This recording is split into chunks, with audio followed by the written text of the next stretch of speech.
Hello students, आज हम discuss करेंगे एरिया वेक्टर, इलेक्ट्रिक फ्लक्स और how to apply Gauss theorem. ये तीन टॉपिक हम पढ़ेंगे। इसके बाद फिर हम एक नेक्स्ट सेशन रखेंगे एप्लीकेशन ऑफ गॉस थ्योरम का, जो कि बहुत इंपॉर्टेंट होगा। लेकिन आज का जो सेशन होगा वो एरिया वेक्टर पे फोकस करेंगे, इलेक्ट्रिक फ्लक्स पे फोकस करेंगे और उसके बाद how to apply Gauss theorem.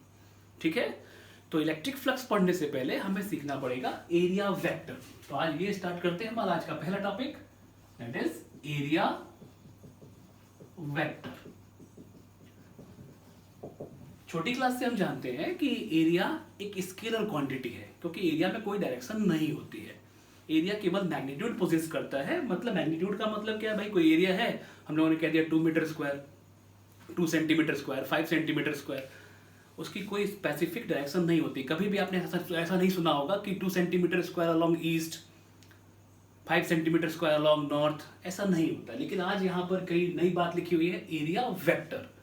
तो इट मीन्स यहाँ पर हम एरिया को वेक्टर के तरीके से ट्रीट करेंगे। तो अब बात उठती है कि एरिया को वेक्टर के तरीके से तुम कब कब ट्रीट कर सकते हो। एरिया तो एक स्केलर क्वांटिटी है, और जो स्केलर क्वांटिटी है तो उसको फिर वेक्टर के तरीके से जब ट्रीट किया जाएगा तो वो कौन सी कंडीशन होगी? when the area will be considered as a vector quantity। तो देखते हैं, सपोज करिए आपके पास एक हॉलो क्यूब है। हॉलो क्यूब है, लेकिन कैसा है भाई? हॉलो है। और इस हॉलो क्यूब को आपने क्या किया, एक फाउंटेन के ऊपर, फाउंटेन मीन्स पानी के फव्वारे के ऊपर रख दिया।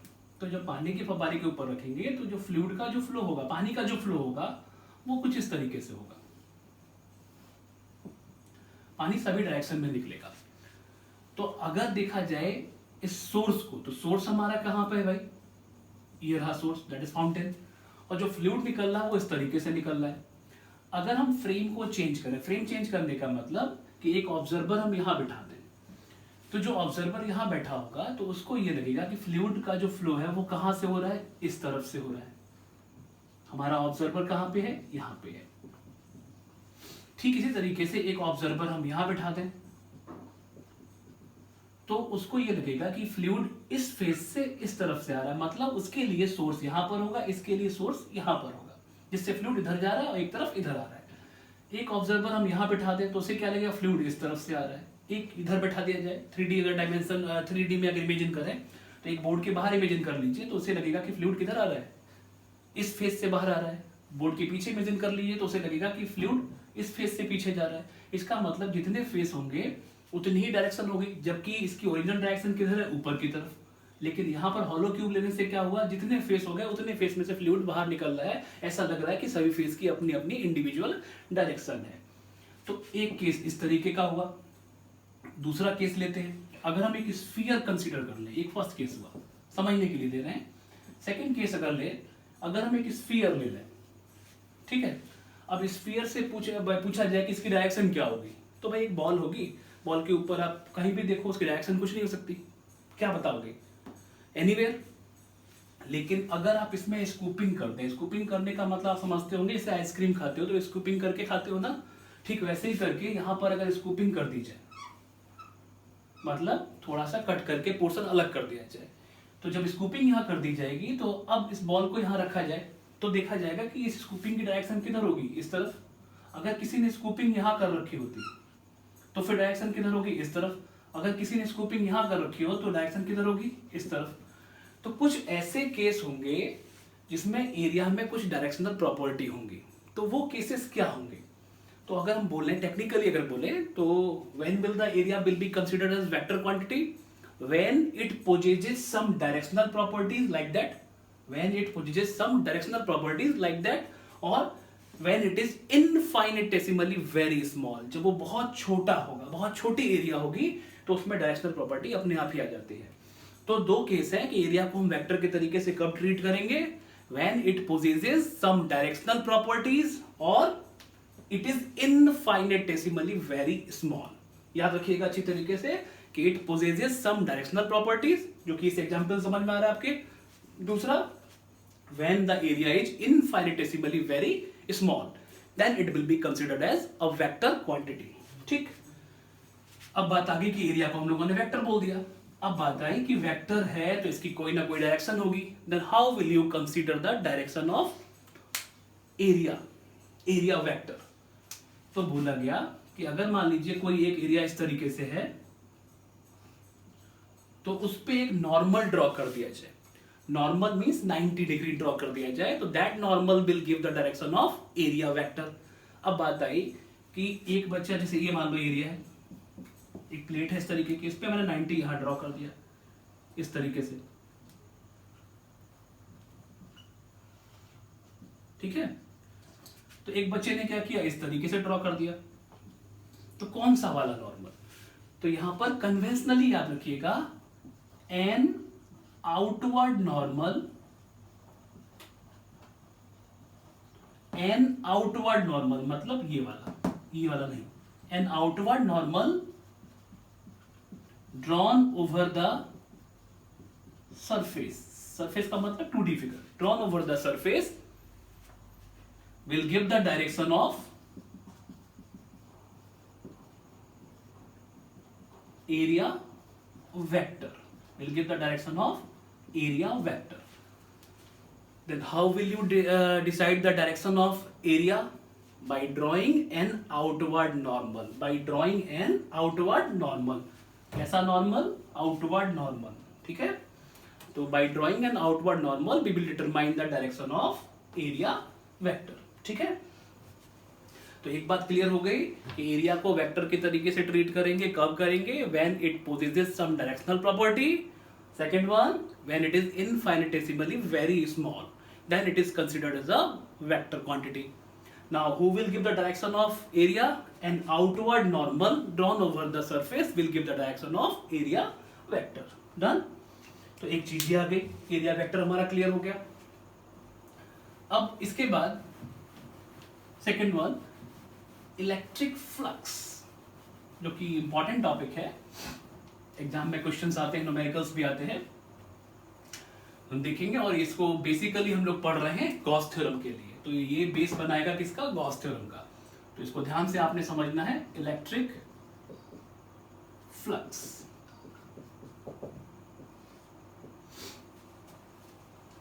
ठीक है। अब इलेक्ट्रिक फ्लक्स क्या है? इलेक्ट्रिक चलो ठीक है, समझ में आता है। Flux means flow of anything, जैसे पानी का फ्लो होता है, ठीक ऐसे ही किसी चीज का अगर फ्लो होता है उसको हम क्या बोलेंगे? फ्लक्स बोलेंगे। यहां पर इलेक्ट्रिक लाइंस का फ्लो होगा तो उसको हम बोलेंगे इलेक्ट्रिक फ्लक्स। इसको हम लोग क्यों पढ़ रहे हैं? इसलिए पढ़ रहे हैं कि हम इलेक्ट्रिक फील्ड जब पढ़ते थे तो हम देखते थे कि वो किसका फंक्शन होता है? 1/r² का, मतलब डिस्टेंस का फंक्शन होता है 1/4π/Q/r²।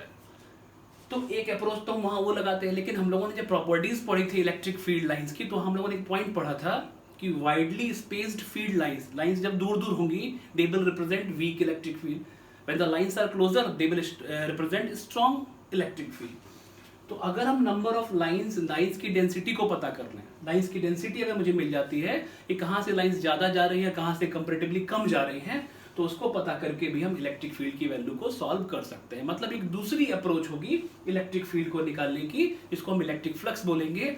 और एक्चुअल में इलेक्ट्रिक फ्लक्स का मतलब क्या होगा? नंबर ऑफ लाइंस से होगा। किसकी number of lines? Electric field की। ठीक है। तो इलेक्ट्रिक फ्लक्स है क्या, उसको समझने के लिए आप एक एग्जाम्पल से समझो। आप पहले देखिए, जैसे सपोज करिए एक एग्जाम्पल लेते हैं। जैसे मान लो एक मेरे पास एक कॉपी है, तो इसके कितने फेस होंगे? 1 2 3 4 5 6, इसके 6 फेसेस हो गए। तो अगर 6 फेसेस को हम देखें ठीक तरीके से, तो अगर इस फेस का हम बोलें कि इसका एरिया वेक्टर किधर होगा, तो इस पे ड्रॉ किया गया आउटवर्ड नॉर्मल, ये दिस वन। ठीक है। अगर इस फेस का बोला जाए कि इसका एरिया वेक्टर क्या होगा, तो यहाँ पे नॉर्मल ड्रॉ कर दिया। इस फेस का पूछा जाए तो किधर होगा? इस तरफ। कोई भी आउटवर्ड नॉर्मल सरफेस पे ड्रॉ कर दीजिए, that will serve as a area vector. ठीक है।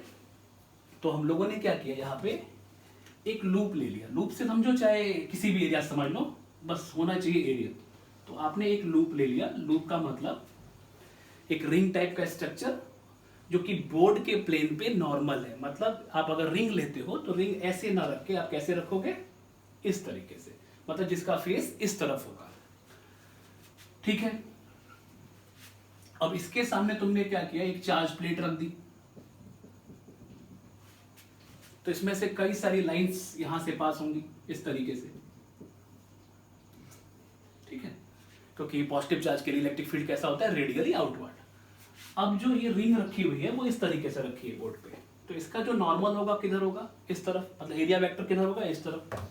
तो अगर हम एरिया वेक्टर को इस तरीके से दिखाएं, ए कैप स्मॉल एरिया होगी तो हम क्या लिखेंगे, डी ए कैप, इनफाइनिटेसिमल स्मॉल, तो ए से ना दिखा के हम लोग एस से दिखाया करेंगे एरिया को, तो that is D S cap, या फिर हम दिखाएंगे डेल्टा एस कैप, ठीक है, कुछ भी दिखा सकते हो, तो ज्यादा बेटर ये होगा कि डी एस कैप दिखाइए, ठीक है। अब एरिया वेक्टर इस तरफ और इलेक्ट्रिक फील्ड लाइंस भी इस तरफ, तो यहां पर जो इलेक्ट्रिक फील्ड और एरिया के बीच का जो एंगल है वो कितना है, 0 है। तो आप देख पा रहे हो कि कितनी लाइंस पास हो रही है, एक एजम्पशन है, देखिए 1 2 3 4। अगला ये फर्स्ट केस हुआ। अगर हम सेकंड केस में, यही प्लेट हमने फिर से बना दी और उसी एरिया को थोड़ा सा हमने टिल्ट कर दिया, झुका दिया, मतलब जो रिंग थी पहले ऐसे थी, अब इस तरीके से रख दिया, तो अब क्या होगा, जो एरिया वेक्टर है वो तो इधर आ जाएगा, क्यों, क्योंकि आप इस कॉपी से समझो, अगर तो पहले रिंग इस तरीके से थी, अब रिंग इस तरीके से हो गई, तो एरिया वेक्टर कहां आ गया, इस तरफ। और इलेक्ट्रिक फील्ड लाइंस देखिए इस तरफ, तो आपकी बार इलेक्ट्रिक फील्ड और इनके बीच का एंगल कितना है, थीटा डिग्री है। ये हमारा सेकंड केस हो गया। थर्ड केस देखो आप, इसी डायग्राम को फिर से जनरेट करते हैं। अब की बार रिंग को हमने कैसा कर दिया, इस तरीके से कर दिया। इस तरीके से करने का मतलब ये हुआ कि पहले इस तरीके से था, सेकंड केस टिल्ट किया, थर्ड केस ये किया। तो आप बताइए, अगर ये रिंग है, हॉलो है बीच से, ऑब्वियस बात हॉलो ही होगी, तो जितनी भी लाइंस होंगी सब इसके ऊपर से निकल जाएंगी, इस लूप के अंदर से या रिंग के अंदर से या इस एरिया के अंदर से कोई भी लाइन पास नहीं होगी। तो यहां पर अगर देखा जाए तो एरिया वेक्टर किधर है, ds कैप इधर और इलेक्ट्रिक फील्ड इस तरफ, ठीक। अब की बार दोनों के बीच का एंगल कितना, 90। तो आप तीनों केस को एनालाइज करो, जब आप तीनों केस को एनालाइज करोगे तो आपको क्या दिखता है कि यहाँ E और ds मतलब इलेक्ट्रिक फील्ड और एरिया वेक्टर आपस में पैरेलल है। तो जो नंबर ऑफ लाइंस हैं वो कैसी है, यहां पर मैक्सिमम। इस केस में नंबर ऑफ लाइंस कैसी हैं भाई, जब एंगल पे टिल्ट हो गया तो पहले से कंपैरेटिवली कुछ कम हो गई, तो जो हमारा नंबर ऑफ लाइंस होंगी वो क्या होंगी, कम हो जाएंगी, दैट इज रिड्यूसेस, ठीक। जब 90 हुआ तो एक भी लाइन इसके अंदर से पास नहीं हो रही है, तो अब की बार नंबर ऑफ लाइंस क्या हो गई, नियरली 0, मतलब घट गई। तो सबसे कम किस में है, इसमें है, इससे ज्यादा इसमें, सबसे ज्यादा इसमें, मतलब एंगल जब 0 है तब लाइंस, नंबर ऑफ लाइंस जो है वो मैक्सिमम है, जब एंगल 90 है तो वो मिनिमम है, इसको आप मिनिमम भी बोल सकते हो, ठीक। तो सबसे पहले हम डिफाइन करेंगे इस चीज को कि how will you define electric flux. Area देखो यहां पर भी वही है, वही एरिया यहां पर भी है, वही एरिया यहां पर भी है, लेकिन उसके ओरिएंटेशन पे नंबर ऑफ लाइंस डिपेंड कर रही हैं। तो हम इसको अगर कंपैरेटिव स्टडी करते हुए डिफाइन करें, then how will you define electric flux. Flux आपको पहले ही बताया गया है कि फ्लो ऑफ एनीथिंग, तो यहां पर किसका फ्लो होगा, नंबर ऑफ फील्ड लाइंस का। तो it is defined as the number of electric field lines passing through the area normally, passing through the area normally. ज्यादा मॉडिफाई करके बोलो तो आप यही बोलोगे, कंपैरेटिव स्टडी अगर करते हो, it is defined as the relative number, it is defined as the relative number of electric field lines passing through the area normally. Relative number of electric field lines passing through the area normally. सीधा जो 90 degree पे जो lines pass हो रही हैं, relative number of lines, उनको हम क्या बोलेंगे, इलेक्ट्रिक फ्लक्स। अब यहां से हमें देखना है कि इलेक्ट्रिक फ्लक्स और एरिया वेक्टर के बीच में क्या रिलेशन है। आप देखो 0 पे ये मैक्सिमम है और 90 पे ये मिनिमम है। ये किसका बिहेवियर है, अगर मैथमेटिकली सोचा जाए इसको, तो ये कॉस का बिहेवियर है, कोसाइन बिहेवियर है, क्योंकि cos 0 1, cos 90 0, cos 0 1 means cos 0 means maximum, उसकी वैल्यू क्या है, maximum. cos 90 0 it means minimum. तो इसका मतलब ये हुआ कि इलेक्ट्रिक फ्लक्स को हम लोग दिखाएंगे अब फाई से, और जब आप लिखोगे इसको तो ऐसे लिख सकते हो E delta S cos theta. Delta S बाद में इसको इंटीग्रल फॉर्म में लिख लेंगे हम लोग। तो E delta S cos theta क्यों भाई, आप थीटा की वैल्यू 0 रखो। E डेल्टा S इन दोनों का प्रोडक्ट क्या होगा, मैक्सिमम होगा, मतलब फाई का मतलब फ्लक्स, फ्लक्स कैसा होगा, मैक्सिमम। थीटा की जगह 90 रखो, थीटा की जगह 90 रखोगे, ये टर्म क्या हो जाएगा 0। It means phi means electric flux, number of lines क्या हो जाएंगे 0। इट मींस ये इन दोनों का डिपेंडेंस किस पे है, कॉस पे है। अब आपको पता होगा कि यहाँ पर इलेक्ट्रिक फील्ड भी एक वेक्टर क्वांटिटी है, और एरिया हम लोग पढ़ के आए भी कि एरिया भी एक वेक्टर क्वांटिटी है। इट मींस दो वेक्टर के बीच में अगर कॉस का एंगल होता है तो इनको हम कैसे लिखते हैं, आपको पता होगा, E delta S। E delta S का मतलब dot product of electric field and it's area vector. Area vector किसका, जो वहां पर एरिया रखी हुई है। तो पहली डेफिनेशन आपकी हो गई, it is defined as the relative number of electric field lines passing through the area normally. दूसरी मैथमेटिकली आप डिफाइन करोगे, it is also defined as the dot product of electric field and the area vector. Dot product of electric field and the area vector. और अगर तीसरे तरीके से define करो, it is defined as the product of electric field, area vector and the cosine of the angle between them, and the cosine of the angle between them. मतलब आप यहां diagram देखो, ये एरिया वेक्टर हो गया और ये एंगल कितना हो गया, थीटा। तो इन दोनों के बीच का एंगल थीटा, किसका एंगल, कॉस का एंगल। तो इतनी बात आपको क्लियर हो गई कि इलेक्ट्रिक फ्लक्स क्या चीज है। कि इसको पढ़ा क्यों जा रहा हूं तो मैंने पहले ही बता दिया आपको, लेकिन आप डील जब करोगे तो इसी तरीके से करोगे। और कॉस का एंगल क्यों आया आप समझ गए, क्योंकि इसका डिपेंडेंस किसके तरीके का है, कोसाइन एंगल का डिपेंडेंस है। 0 पे मैक्सिमम और 90 पे मिनिमम। ठीक है, अच्छा ठीक। इसके आगे हम देखें अगर इस चीज को, तो कुछ पॉइंट्स लिखते हैं इसमें। नोट में क्या लिखोगे आप कि क्वांटिटी कैसी है, ये ऑब्वियस सी बात है, स्केलर है। क्यों स्केलर है, क्योंकि दो वेक्टर का डॉट प्रोडक्ट है। ठीक है, अब ऐसा यूनिट क्या होगी भाई, आप खुद बताओ देख के। Phi is equal to E delta S. Done. Electric field का मेरे पास फॉर्मूला होता है F by Q, force per unit charge, it means newton per coulomb. और डेल्टा एस का मतलब क्या हुआ, एरिया, और एरिया की यूनिट क्या होगी, मीटर स्क्वायर। तो इसकी यूनिट क्या होगी, न्यूटन मीटर स्क्वायर पर कूलम। ठीक है, तो एक तो आपकी यूनिट ये हो गई। ठीक, दूसरा हम लोगों ने इलेक्ट्रिक फील्ड का एक पढ़ा था पहले, जो हम लोगों ने पिछले लेक्चर में देखा था, वोल्ट पर मीटर। वोल्ट पर मीटर।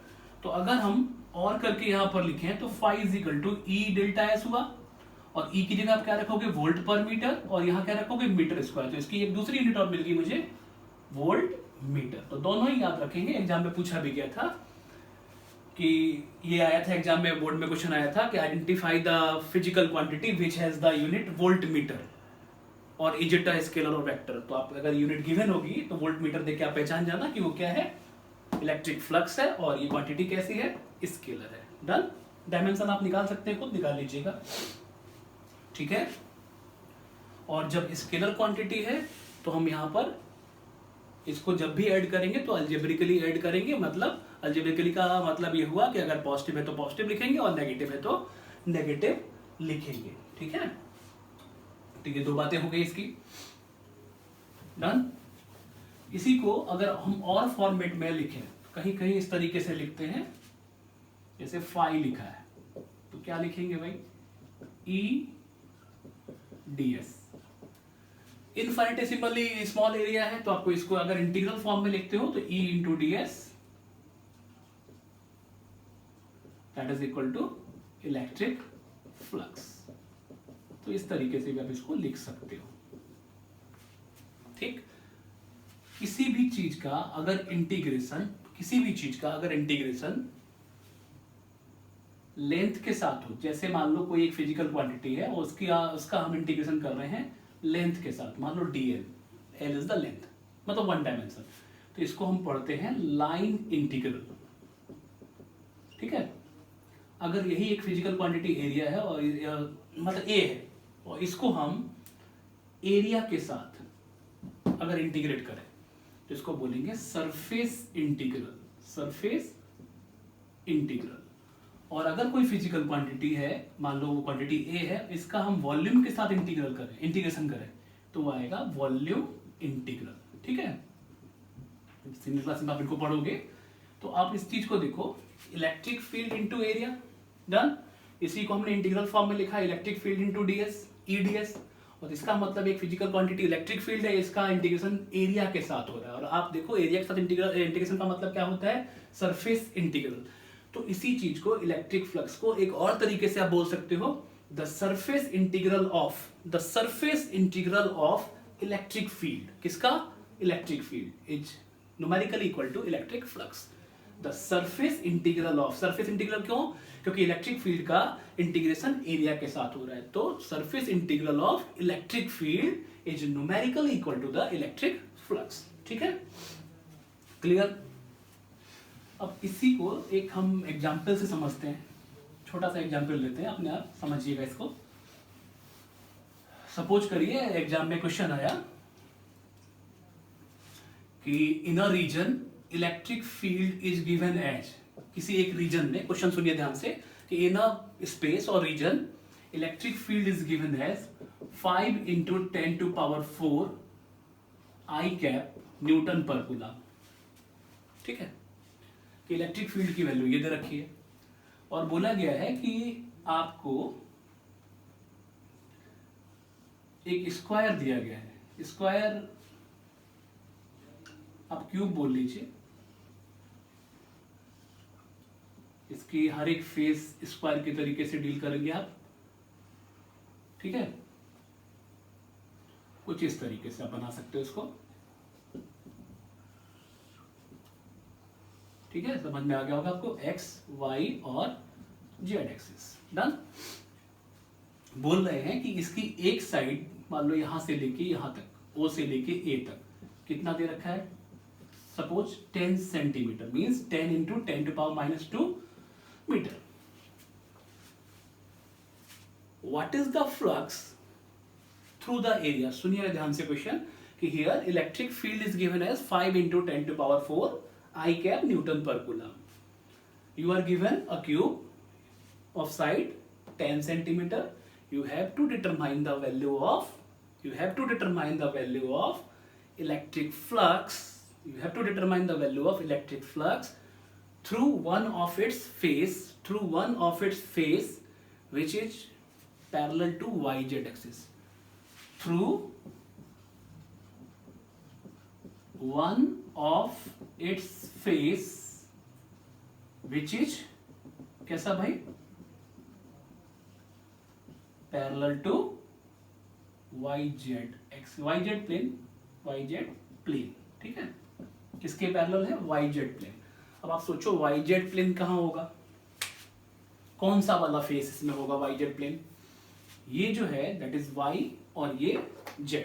तो ये चीज जो हो गई हमारी, देखिए आप ध्यान से, ये Y और ये इधर Z, तो ये YZ प्लेन हुआ। तो या तो ये वाला फेस होगा या ये वाला फेस होगा। ठीक है, अगर इसको आप देखो तो किसके पैरेलल है, XZ, ये किसके है, XZ, नीचे वाला भी XZ। तो ये फेस या फिर ये फेस, इनके थ्रू अगर हम निकालते हैं तो हम क्या निकाल पाएंगे, इलेक्ट्रिक फ्लक्स। ठीक है, तो अब आप सोचो, we have phi is equal to क्या होना चाहिए, E × ds। तो आप मुझे बताइए, E की वैल्यू दे रखी है 5 × 10⁴ आई कैप। अब आप खुद सोचिए, ये वाला जो फेस है ये पैरेलल टू YZ है, तो इसका जो एरिया वेक्टर होगा वो किधर होगा, इधर ही होगा, जो कि x एक्सिस के अलावा होगा। तो हम इसको क्या लिख सकते हैं, ds आई कैप। तो इंटू ds आई कैप, ये आपने आप खुद ही इंटरप्रेट किया इस चीज को पढ़कर कि वो YZ के पैरेलल है, इसका मतलब इसका एरिया वेक्टर किधर होगा, पैरेलल टू x एक्सिस। ठीक है, I dot I that is 1 means I square 1। तो अब बात आती है कि 5 × 10⁴ और एरिया, तो अब एरिया है, स्मॉल है, ठीक है, 10 सेंटीमीटर है। अब इसका एक फेस की एरिया कितनी होगी, 10 × 10⁻² का होल स्क्वायर। सॉल्व कर सकते हैं आप। 5 इंटू 10⁴, ये हो गया 10⁻⁻1 इसका स्क्वायर। तो इट मीन्स 5 इंटू 10⁴ टू 10⁻⁻2। तो 5 इंटू 10⁻2 यूनिट क्या होगी, या तो वोल्ट मीटर या फिर न्यूटन मीटर स्क्वायर पर कूलम। तो ये इस तरीके से आप इसको पकड़ोगे कि आपको ये देखना होगा कि एरिया वेक्टर और उनके बीच का एंगल कितना है। अच्छा ठीक है, अगर यहीं पे YZ प्लेन की बजाय लिखा होता XZ प्लेन, तो कौन सा वाला फेस होता, ये चाहिए। तो अब आप बताओ मेरा फ्लक्स किधर जा रहा है, x के अलोंग जा रहा है, और इसका एरिया वेक्टर या तो ऊपर की तरफ होता है या नीचे की तरफ, मतलब या तो +y या -y। तो इनके बीच का एंगल कितना होता है, 90। और आपको पता है cos 90 के लिए फ्लक्स की वैल्यू कितनी होती है, 0। इसका मतलब इस फ्लक्स इस फेज से और इस फेज से फ्लक्स कितना होगा, 0 होता। तो यही चीज अगर यहीं पे लिखा होता j कैप, तब इसके लिए आंसर क्या आता है, 0 कैप। इट मीन्स हमेशा हमें उसके बीच का एरिया वेक्टर और इलेक्ट्रिक फील्ड के बीच का एंगल निकालना होगा, अदरवाइज आप उस क्वेश्चन को सॉल्व नहीं कर पाओगे। ठीक है, तो ये रहा आपका इलेक्ट्रिक फ्लक्स, जिसको कि हम लोगों ने पढ़ा। बेसिक हमारा है गॉस थ्योरम। तो आप भी हम इसको आगे प्रोसीड करते हैं कि गॉस थ्योरम क्या है और गॉस थ्योरम को हम कैसे अप्लाई करेंगे। ठीक है, फिर अगला सेशन जो हम लोग रखेंगे उसमें वही रखेंगे कि एप्लीकेशन ऑफ गॉस थ्योरम। तो आप हेडिंग डाल लीजिए गॉस थ्योरम।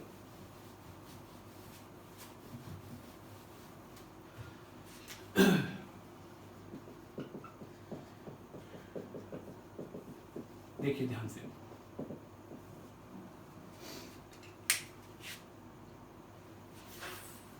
अभी हम कुछ पॉइंट्स इंटरप्रेट करेंगे इसमें। पहले आप समझ लें इस चीज को क्यों पढ़ने जा रहे हो। आपने देखा था कि इलेक्ट्रिक फील्ड निकालने का तरीका क्या था भाई, कि हम अगर दो चार्ज सिस्टम ले लें, उनके बीच का हम फोर्स निकाल लें, और फोर्स निकालने के बाद E = F/Q से हम इजीली इलेक्ट्रिक फील्ड निकाल सकते हैं। मतलब by using coulomb's law we will determine the value of electric field. ठीक है ना, for any type of charge system. कि कोई भी चार्ज सिस्टम दिया गया हो, उसके लिए अगर मुझे इलेक्ट्रिक फील्ड निकालना हो, तो अभी तक मुझे जो पता है वो अप्रोच कौन सी है, कूलम्स लॉ वाली है। क्या करना होता है, दो चार्ज के बीच का फोर्स निकाल लीजिए, या इनफाइनाइट चार्जेस है तो भी आप फोर्स निकाल सकते हो सुपरपोजिशन प्रिंसिपल से।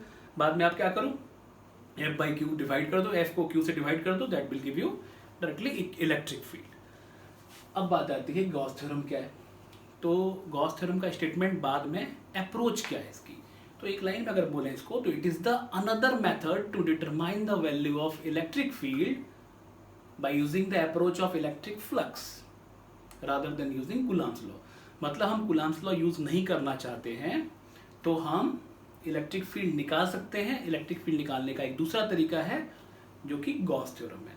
इसमें हम किसका यूज करेंगे, इलेक्ट्रिक फ्लक्स का। और फ्लक्स में हम आपको बता के आए कि फ्लक्स का मतलब होता है नंबर ऑफ लाइंस, और हमें पता है कि जहाँ पे लाइंस वाइडली स्प्रेड होंगी, स्पेस्ड होंगी, तो वहाँ पर इलेक्ट्रिक फील्ड वीक होगा, जहाँ क्लोजली स्पेस्ड होंगी वहाँ पर इलेक्ट्रिक फील्ड स्ट्रॉन्ग होगा। मतलब इसकी डेंसिटी को देख के हम इलेक्ट्रिक फील्ड की स्ट्रेंथ को निकाल सकते हैं।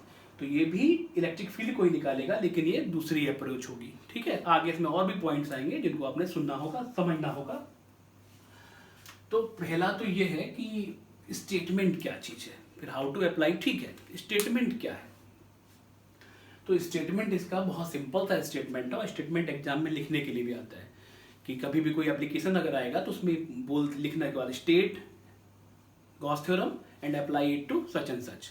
तो एप्लीकेशन तो हम लोग बाद में ही पढ़ेंगे, लेकिन जब भी एप्लीकेशन आता है साथ में ये जरूर आता है स्टेट गॉस थ्योरम। ठीक है, तो इसका जो स्टेटमेंट है वो क्या होगा, the total electric flux through a close surface. जैसे मान लो एक क्लोज सरफेस है, स्फीयर ही है मान लो, ठीक है। यहां पर एक कुछ चार्ज रख दिया मैंने, उस कुछ भी रखा, उसकी वैल्यू कितनी है, Q है। इससे नंबर ऑफ लाइंस पास हो रही है, कितनी भी हो सकती है। ठीक, तो द टोटल इलेक्ट्रिक फ्लक्स का मतलब नंबर ऑफ लाइन से है, थ्रू अ क्लोज सरफेस। ध्यान रखिएगा, क्लोज सरफेस मतलब वो सरफेस बंद होना चाहिए, मतलब जो चार्ज वहां रखा है वो इनक्लोज होना चाहिए। ठीक है, तभी आप उस फ्लक्स को काउंट कर पाओगे। अगर इनक्लोज नहीं होगा तो आप फ्लक्स को काउंट नहीं कर पाएंगे। तो टोटल इलेक्ट्रिक फ्लक्स, ये इनका स्टेटमेंट है, ध्यान से रखिएगा। The total electric flux, electric flux का मतलब नंबर ऑफ फील्ड लाइन से, total electric flux through a close surface, through a closed surface is 1 upon epsilon naught times, अभी आगे समझाएंगे, is 1 upon epsilon naught times the total charge enclosed in that surface। ठीक, अब यहां पर एक line आगे जोड़ दूं, when placed in vacuum. Statement फिर से सुनिए, the total electric flux through a close surface is 1 upon epsilon naught times the total charge enclose in that surface when placed in vacuum. देखिए, जो भी उसमें से number of field lines pass होंगी उनको हम बोलेंगे टोटल इलेक्ट्रिक फ्लक्स। किसमें से? Through a close surface. और वो किसके बराबर होंगी, इक्विवेलेंट किसके होंगी? 1 upon epsilon naught times the total charge के, उसमें बंद चार्ज के। कौन सा चार्ज लेना है? जो सरफेस के अंदर बंद है, उसी चार्ज को हमें कंसीडर करना है, दूसरे चार्ज को कंसीडर नहीं करना है। Total charge enclosed in that particular surface when placed in vacuum. Vacuum क्यों ले रहे हैं? क्योंकि यहाँ 1 बाई एप्सिलॉन नॉट ले रहे हैं। अगर वो किसी मीडियम में है तो इसकी बजाय फिर वहां क्या आता? 1 बाई एप्सिलॉन। तो वहां पे क्या लेते हैं हम? 1 बाई एप्सिलॉन। और आपको याद होगा हम लोगों ने पहले पढ़ा था epsilon upon epsilon naught is equal to K. तो फिर हम एप्सिलॉन को किससे रिप्लेस करते? के एप्सिलॉन नॉट। यहाँ पर के क्या था? याद करो, that is relative permittivity of free space. Relative permittivity that is ratio of two permittivity, मतलब किसका? एक मीडियम का और एक फ्री स्पेस का। ठीक है, तो अगर 1 बाई एप्सिलॉन लेंगे तो व्हेन प्लेस्ड इन मीडियम लिख दीजिएगा, अदरवाइज एप्सिलॉन नॉट लेते हैं तो व्हेन प्लेस्ड इन वैक्यूम। तो what is the statement of Gauss theorem? The total electric flux through a close surface is 1 upon epsilon naught times the total charge enclosed in that particular surface. तो अगर इसी चीज को mathematically लिखा जाए तो कैसे लिखेंगे आप? The total electric flux, this one 5 is equal to 1 by epsilon naught times the total charge। और कौन सा चार्ज है भाई? इनक्लोज्ड, इसलिए लिख दे रहे हैं बस क्लियर करने के लिए कि इसमें जो बंद चार्ज होगा वही चार्ज आपको लेना है और दूसरा चार्ज नहीं लेना है। आगे समझ में आ जाएगा। अब बताइए फाई को क्या लिखते हो? अभी थोड़ी देर पहले लिखा था आपने, ईडीएस लिखा था इंटीग्रल फॉर्म में, 1 by epsilon naught times the q enclosed। अब इसी स्टेटमेंट को इससे जोड़ के दिखा जाए तो आपने क्या बोला? यही चीज तो फ्लक्स है। The total electric flux through a close surface is 1 by epsilon naught times the total charge enclosed in that particular surface. इसी फाई को आपने ये लिखा, the surface integral of electric field, phi को ही तो बोलते हैं, the surface integral of electric field is 1 upon epsilon naught times the total charge enclosed. तो अगर फ्लक्स ना बोलना चाहें तो आप क्या बोलेंगे? कहीं कहीं लिखा हुआ बुक में, तो आप पढ़ेंगे इसको, द टोटल इलेक्ट्रिक फ्लक्स की बजाय बोलोगे the surface integral of electric field, ठीक, is 1 upon epsilon naught times the total charge enclosed. इसमें थोड़ा सा मॉडिफिकेशन है क्योंकि ये सरफेस कैसा है? क्लोज सरफेस है। तो आप यहां पर क्या करेंगे? इंटीग्रेशन में एक सर्किल बना देंगे। ये क्या रिप्रेजेंट करेगा? Closed surface. डन। तो अब इसको सही तरीके से बोला जाए तो क्या बोलेंगे? The surface integral of electric field through a close surface, the surface integral of electric field through a close surface is 1 by epsilon naught times the total charge enclosed in that particular surface. Done. That is the another statement of Gauss theorem. है एक ही बात, बस उसी चीज को अलग तरीके से बोलना है। नहीं बोल पाते हो आप तो केवल इतना भी याद रखोगे तो ठीक है। phi is equal to 1 by epsilon naught times the charge enclosed। ठीक है, कौन सा charge? Total charge in that particular surface. ठीक है, तो ये तो आपका हो गया स्टेटमेंट किसका, गॉस थ्योरम का। अब इसी में एक दो चीजें देखते हैं, थोड़ा सा बेसिक आइडिया क्लियर करते हैं, फिर हम लोग सीखेंगे कैसे अप्लाई करें। ठीक है, जैसे चलिए एक छोटा सा क्वेश्चन देते हैं। जैसे मान लो एक सरफेस है, क्लोज सरफेस है, इसका नाम दिया मैंने S1, एक दूसरा सरफेस है, इसका नाम मैंने दिया S2। सपोज कर लीजिए इसमें चार्ज 2q है, इसमें चार्ज -q है। ठीक है, चलिए थोड़ा सा आसान करते हैं आपको, इसमें 4q है। ठीक है, अब ये सरफेस S1 और ये S2। क्वेश्चन आया what is the electric flux through surface S1 and through surface S2। ठीक है, तो सोचिए जरा, अगर हम फ्लक्स निकालें सरफेस S1 से, तो हमें देखना होगा कि S1 के अंदर कितना चार्ज बंद है, क्योंकि हमने अभी जस्ट पढ़ा कि total electric flux is 1/ε0 times the total charge. कौन सा चार्ज, इनक्लोज चार्ज। डन। तो S1 के अंदर कौन सा चार्ज है भाई, 1/ε0 टाइम्स द 2q। तो इसके लिए फ्लक्स कितना आ गया, 2q/ε0। अगर मुझे फ्लक्स थ्रू S2 निकालना हो तो हम क्या करेंगे, तो हम देखेंगे कि S2 के अंदर तो दोनों चार्ज आ रहे हैं, 2q और 4q। तो अभी यही बोला गया था the total electric flux through a close surface is 1/ε0 times the total charge. Total charge means additivity, total charge means additivity. तो टोटल चार्ज S2 के अंदर कितना हो गया भाई, 2q + 4q। 1/ε0 times the total charge means 1/ε0 6q। तो इस तरीके से आप टोटल चार्ज का कंसेप्ट समझो कि किस तरीके से आपको टोटल चार्ज काउंट करना है। मतलब जो सरफेस देखना है उसके अंदर बंद जितना भी चार्ज हो, चाहे वो प्लस हो या माइनस हो, आप उसको उस तरीके से ऐड कर दोगे एडिटिविटी के तरीके से। जो भी आएगा प्लस या माइनस वो लिखेंगे आप, क्योंकि ये स्केलर क्वांटिटी है, और उसके बाद आपका रिजल्ट आ जाएगा। तो एग्जाम में यही पूछा गया था, रेशियो बताइए S1 और S2 का फ्लक्स का, तो आप डिवाइड करके निकाल सकते हैं इजीली। ठीक है, और यहीं पर अगर मीडियम गिवन हो तो मीडियम के लिए आपको पता ही है फॉर्मूला क्या लगाएंगे, के। तो इस तरीके से के की वैल्यू गिवन होगी तब भी आप सॉल्व कर सकते हो। ठीक, अब आइए देखें कि गॉस थ्योरम हमें अप्लाई कैसे करना है। ठीक है, तो गॉस ने कुछ बेसिक हमें आइडिया दिया। क्या बेसिक आइडिया दिया वो देखिए,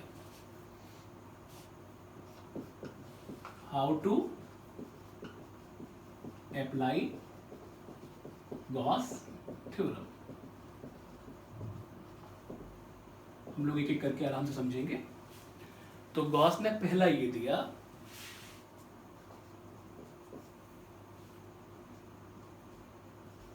identify the charge and it's symmetry.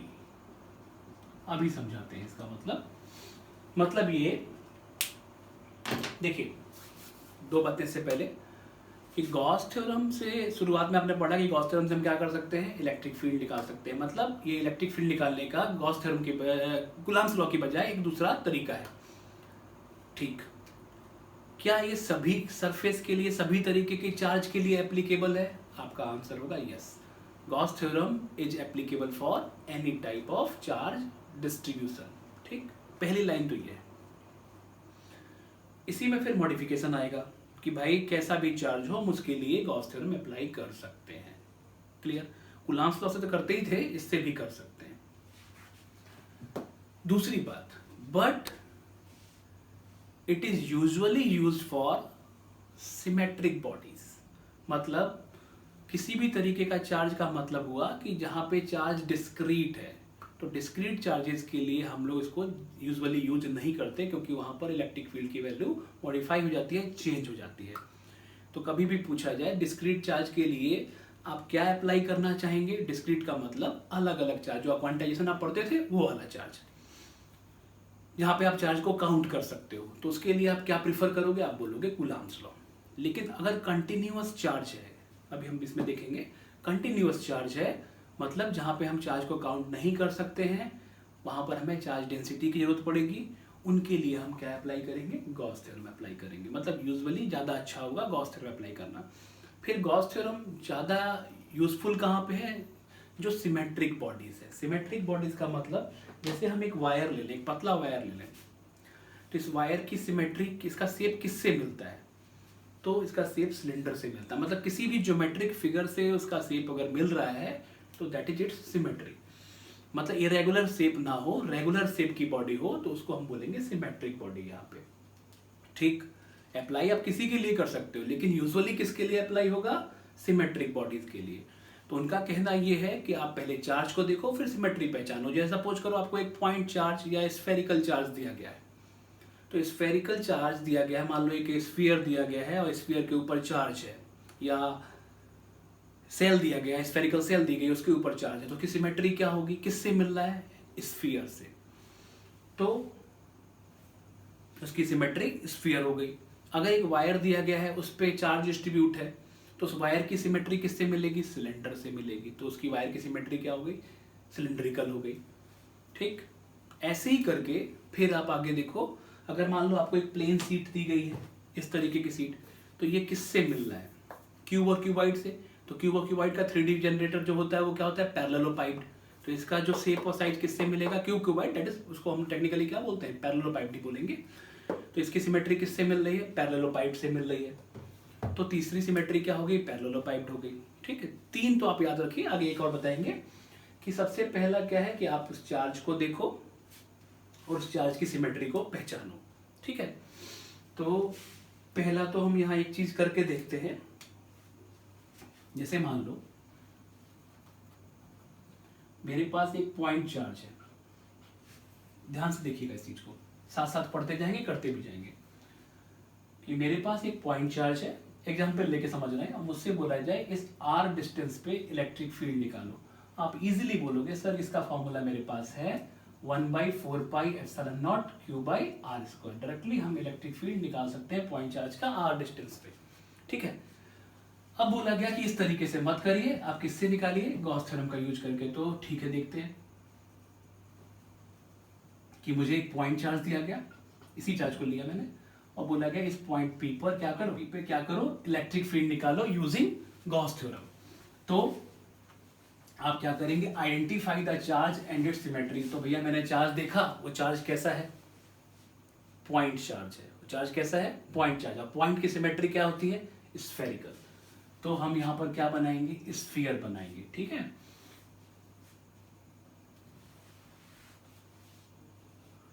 और इस तरीके से बनाएंगे कि ये चार्ज उसमें इनक्लोज हो जाए। ठीक है, ये चार्ज उसमें इनक्लोज हो जाए। हो गया। और पॉइंट P कहां पर है? यहां पर है। तो identify the charge and it's symmetry. तो ठीक है, तो गॉस की जो सिमेट्री है वो कितनी हो सकती है? एक स्फेरिकल, दूसरा सिलिंड्रिकल, तीसरा पैरेललोपाइप्ड, और एक और है पिल बॉक्स। पिल बॉक्स का मतलब होता है स्मॉल सिलेंडर। जब आपको सिमेट्री समझ में ना आया और गॉस थ्योरम अप्लाई करना हो तो आप पिल बॉक्स बनाएंगे। Small cylinder means pill box. लेकिन जो मेन सिमेट्रीज है आपकी स्फेरिकल, सिलेंड्रिकल और पैरेललोपाइप्ड, इनको ध्यान रखना है। तो ठीक है, तो पहला क्या है? Identify the charge and it's symmetry. तो सिमेट्री जो होगी वो स्फेरिकल, सिलेंड्रिकल और पैरेललोपाइप्ड। मतलब हमें उस चार्ज को जिस क्लोज सरफेस से बंद करना होगा वो इन 3 में से हो सकते हैं। एक स्फीयर हो सकता है, एक सिलेंडर हो सकता है, एक पैरेललोपाइप्ड हो सकता है। देखो आप यहाँ पे एक पॉइंट चार्ज था, इसकी सिमेट्री मैंने सोची वो क्या है? स्फीयर जैसा। तो हमने किससे बंद किया इसको? स्फीयर से। इन्हीं तीनों को जब हम कभी स्फीयर यूज करेंगे, स्फेरिकल सरफेस यूज करेंगे, कभी सिलेंड्रिकल यूज करेंगे, कभी पैरेललोपाइप्ड यूज करेंगे, तो इन्हीं को हम बोलते हैं गॉसियन सरफेस। क्या बोलेंगे? Gaussian surface. तो अभी मैंने बनाया क्या? यहां पर स्फीयर बनाया है आपको बोलने के लिए, लेकिन अदरवाइज एग्जाम में आप क्या लिखेंगे? It is a Gaussian surface. और वो क्या हो सकता है? स्फेरिकल हो सकता है, सिलेंड्रिकल हो सकता है, पैरेललोपाइप्ड हो सकता है।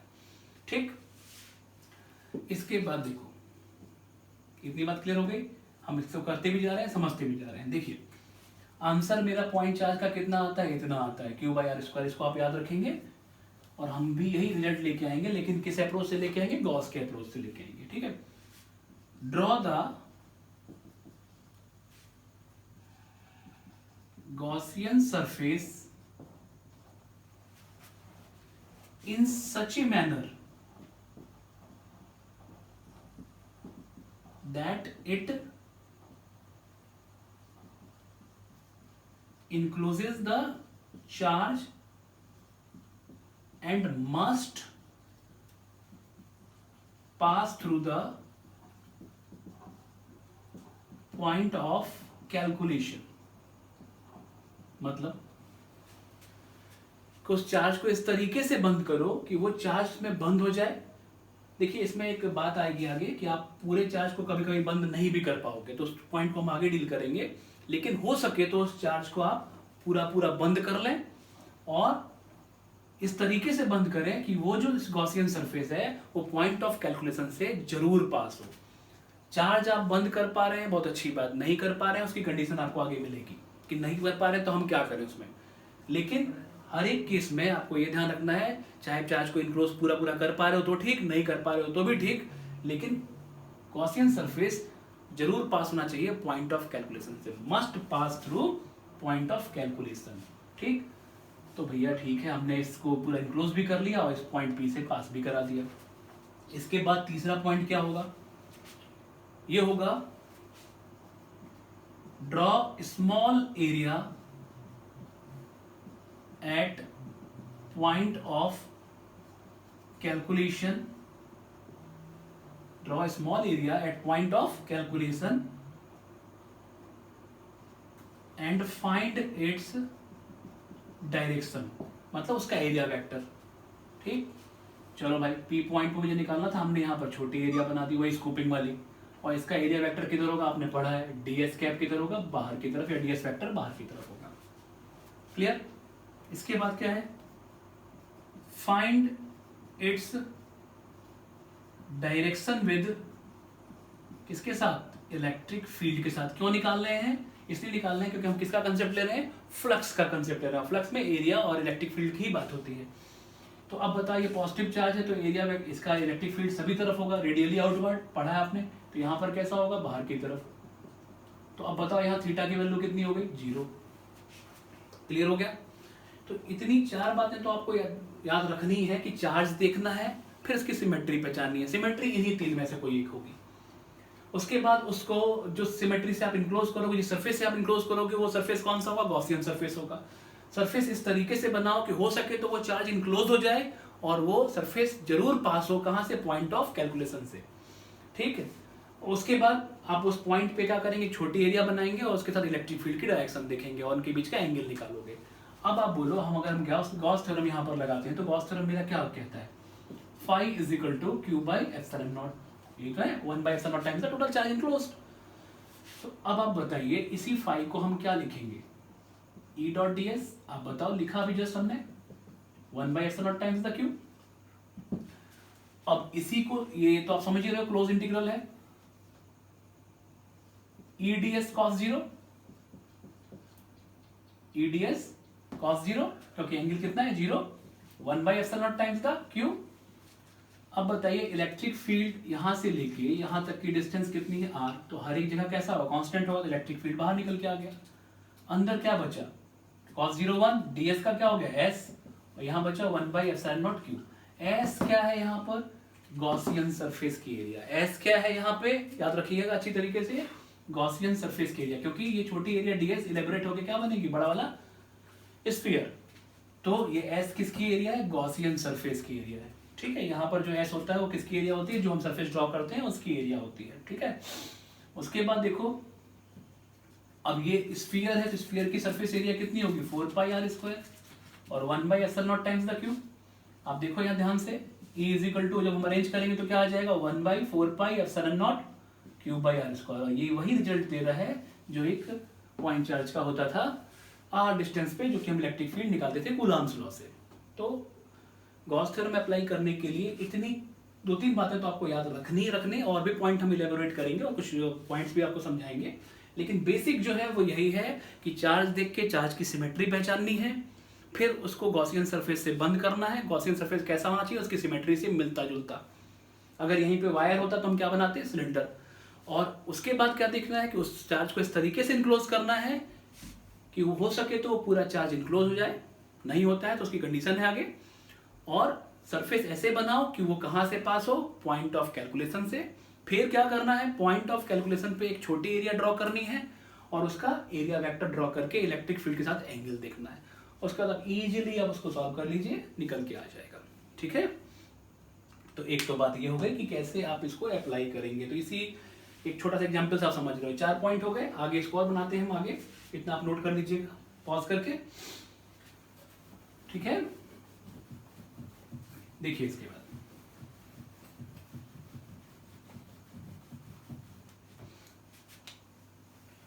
फिफ्थ पॉइंट देखिए। अभी आपको बोला गया था generally it is used for continuous charge distribution. कौन, गॉस थ्योरम। अब कंटिन्यूअस का मतलब हो गया कि जहां पे हम चार्ज को डिस्क्रीट नहीं मानेंगे, चार्ज को काउंट नहीं कर सकते। जैसे एग्जांपल लीजिए, कोई एक तालाब है बहुत बड़ा सा, हम आपसे पूछे कि इसमें कितना लीटर पानी है या इस पूरे पानी का मास बताइए, तो क्या ये पॉसिबल होगा हमारे लिए कि हम वहां से एक एक बकेट से पानी निकाल के अलग करें और सारा मास कैलकुलेट करें, बताएं इतना इतने मास यहाँ पर पानी है, इस तालाब में इतना पानी होगा। तो हम लोग क्या करते हैं, हम लोग सिंपल सा आइडिया लेते हैं कि डेंसिटी ले लेते हैं भाई, मास पर यूनिट वॉल्यूम। उस तालाब का वॉल्यूम निकालना आसान है हमारे लिए, वॉल्यूम निकाल लिया हम लोगों ने, पानी की डेंसिटी पता होती है, हम वहां पर मास कैलकुलेट कर सकते हैं। तो जहां पर हम उसको काउंट नहीं कर सकते हैं तो वहां किसका कंसेप्ट लेते हैं, डेंसिटी का। ठीक ऐसे ही करके यहाँ पर क्या होगा, जब हम चार्ज को काउंट नहीं कर पाएंगे, जब चार्ज का डिस्ट्रीब्यूशन कंटिन्यूअस होगा, तब हम डेंसिटी का कंसेप्ट लेंगे। तो डेंसिटी कितने तरीके की होती है, 3 तरीके की होती है। पहली होती है लीनियर चार्ज डेंसिटी,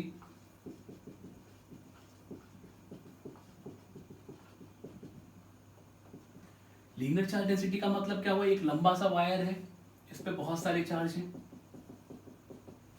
इस चार्ज को हम काउंट नहीं कर पा रहे हैं, हमें किसी एक स्मॉल पोर्शन का चार्ज चाहिए। तो सिंपल सी बात है, आप सोचो खुद कि अगर मान लो मेरे पास 10 मीटर का वायर है और उस पे 20 मिली कूलम का चार्ज है। 10 मीटर का वायर है और कितना चार्ज है, 20 मिली कूलम का चार्ज है। तो आप बताइए 1 मीटर पे कितना चार्ज होगा, सिंपल है, अगर यूनिफॉर्म है तो 2 मिली कूलम का होगा, क्योंकि 1 मीटर पे 2 मिली कूलम, तो 10 मीटर पे 20 मिली कूलम। तो आपने 2 मिली कूलम कैसे निकाला, आपने 20 मिली कूलम को आपने 10 से डिवाइड किया। 20 मिली कूलम क्या चीज है, क्यू है, और 10 क्या चीज है, लेंथ है, तो क्यू बाई एल हुआ। तो अगर हम 1 मीटर का निकालना चाहें या 1 यूनिट का निकालना चाहें तो हमने क्या किया, total charge by total length निकाला। इससे क्या निकल के आ गया, 1 यूनिट का चार्ज निकल के आ गया। तो उसके लिए हमें क्या जरूरत पड़ रही है, लीनियर चार्ज डेंसिटी, इसको हम दिखाते हैं लैम्डा से, और ये होता है Q by L, charge per unit length. तो अगर मुझे लैम्डा मिल जाएगा तो हम कितनी भी लेंथ का निकाल सकते हैं। ठीक है, यहाँ पर चार्ज कैसा है, कंटिन्यूअस है, डिस्क्रीट नहीं है, यहाँ पे हम चार्ज को काउंट नहीं कर सकते हैं। डन, इसकी यूनिट क्या होगी, बोलिए, कूलम पर मीटर। डन, ऐसे ही करके सरफेस चार्ज डेंसिटी,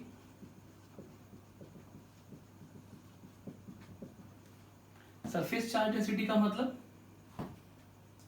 इसको दिखाएंगे सिग्मा और ये होगा क्यू बाई एस, मतलब चार्ज पर यूनिट एरिया। मान लो कोई प्लेट है इस तरीके की, तो प्लेट में चार्ज है इनफाइनेटली लॉन्ग है, यूनिफॉर्मली चार्ज है, तो पूरे में अगर प्लेट का मुझे पता है तो 1 यूनिट का हम निकाल सकते हैं इस कंसेप्ट से।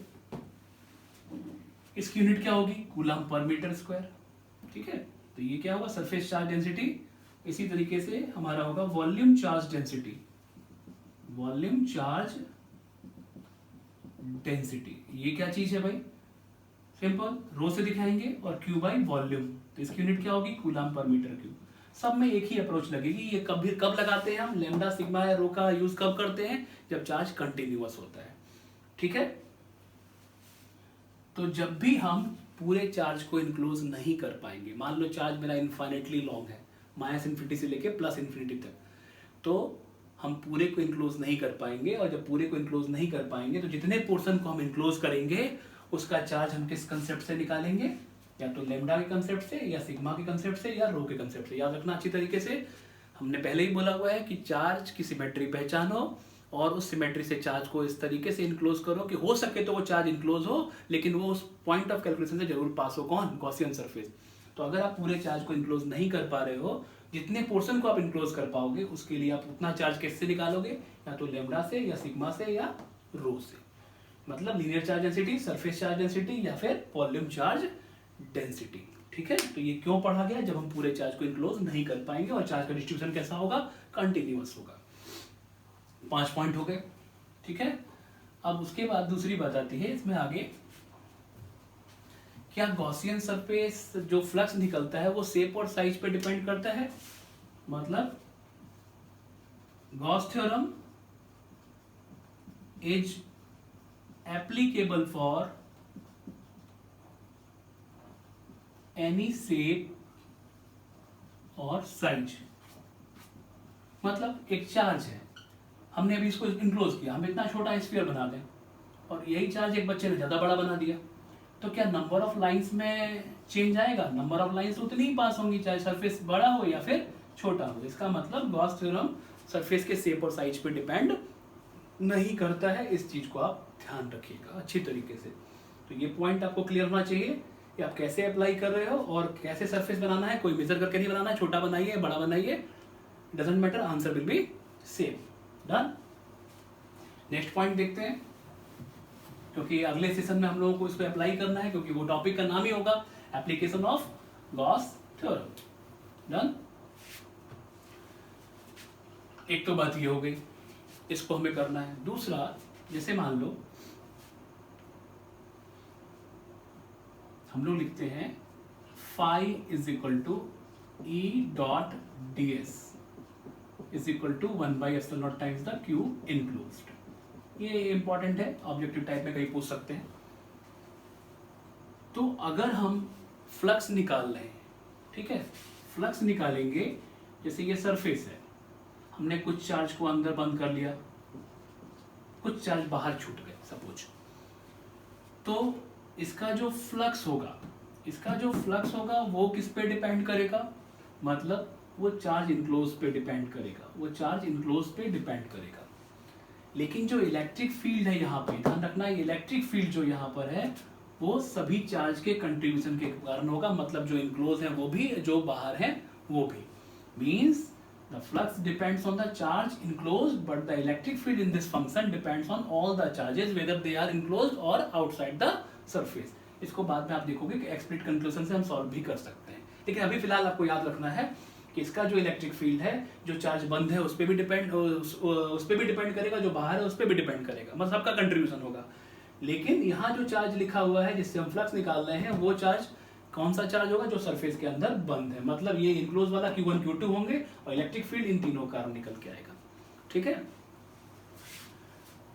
तो हमारा फ्लक्स जो गॉस थ्योरम है वो इनक्लोज चार्ज के लिए ही एप्लीकेबल है। ठीक है, तो इतना हमें ध्यान रखना है अच्छी तरीके से। एक बात और, जैसे मान लो टोटल फ्लक्स की बात आती है, हम लोग बार बार लिख रहे हैं टोटल फ्लक्स, तो टोटल का मतलब क्या होगा वहां पे? जैसे मान लो एक वायर है, इस पे बहुत सारे चार्ज है, तो इसकी सिमेट्री क्या होगी? सिलेंडर। तो हम सिलेंडर इस तरीके से बनाएंगे कि ये चार्ज क्या हो, इसमें इनक्लोज हो जाए। कर लिया भाई, अगर बंद कर सकते हैं तो करेंगे, नहीं कर सकते हैं, बड़ा है तो नहीं करेंगे। ठीक, अब बताओ इस सिलेंडर के कितने सरफेस? इस सिलेंडर के 3 सरफेस, एक तो ये लेटरल सरफेस और ये 2 क्रॉस सेक्शन वाले सर्कुलर कैप्स। तो अब बताओ इनका ये जो एरिया वेक्टर होगा वो इस तरफ होगा, ये जो एरिया वेक्टर होगा इस तरफ होगा, ये जो एरिया वेक्टर होगा इस तरफ होगा। तो इस केस में हम 3 बार फ्लक्स निकालेंगे। आप कल अगले बार देखोगे आप कि इसका फ्लक्स होगा φ1 इस सरफेस का, जैसे मान लो ये पेन है, ये सिलेंड्रिकली है, तो इसका ये सरफेस एक हो गया, तो इसका एरिया वेक्टर यहाँ भी हो सकता है, यहाँ भी, कहीं भी बनाइए, एक आउटवर्ड नॉर्मल होगा। अब इसका एरिया वेक्टर किधर होगा? इस तरफ। इसका एरिया वेक्टर किधर होगा? इस तरफ। तो इस एरिया का फ्लक्स सपोज φ1, इस एरिया का फ्लक्स φ2, इसका फ्लक्स φ3। तो अगर इस तरीके की बॉडी होगी, मान लो ये φ1 है, ये φ2 है और ये φ3 है, तो हम क्या करेंगे? टोटल फ्लक्स φ1 + φ2 + φ3 इसीलिए ये वर्ड यूज होता है टोटल इलेक्ट्रिक फ्लक्स। क्यों यूज होता है? क्योंकि अगर किसी सरफेस में, किसी गॉसियन सरफेस में एक से ज्यादा एरिया कंट्रीब्यूट कर रही हैं तो वहां पर हम सबका फ्लक्स निकाल के आपस में ऐड करेंगे। इसीलिए स्टेटमेंट को हम फिर दोहरा रहे हैं कि गॉस थ्योरम का statement, the total electric flux it means this that through a closed surface is 1 upon epsilon naught times the total charge enclosed in that particular surface. Done? तो इसको आपने देखना है सही तरीके से और अप्लाई भी करना है, ठीक है? तो आज हम इतना ही रखेंगे। अगला सेशन जो हमारा होगा वो होगा एप्लीकेशन ऑफ गॉस थ्योरम। उसमें आपके सिलेबस में 3 एप्लीकेशन है, एक स्फेरिकल सेल के लिए, दूसरा लाइन चार्ज के लिए डिटेल में पढ़ेंगे, और तीसरा प्लेन सीट के लिए, थिन प्लेन सीट के लिए, ठीक है? एक बात और इसमें कि if the surface does not encloses the charge, ये भी लिख लीजिए आप, if the surface does not encloses the charge then total flux according to Gauss theorem will be 0, क्योंकि क्यू इनक्लोज अगर उसमें हो ही नहीं रहा है तो फ्लक्स की वैल्यू क्या होगी? 0 होगी, ठीक है? थैंक यू, इतना ही रखिए, बाकी का पीछे का पढ़ते रहिए और कोई भी क्वेरीज हो आप पूछते रहिएगा, ओके?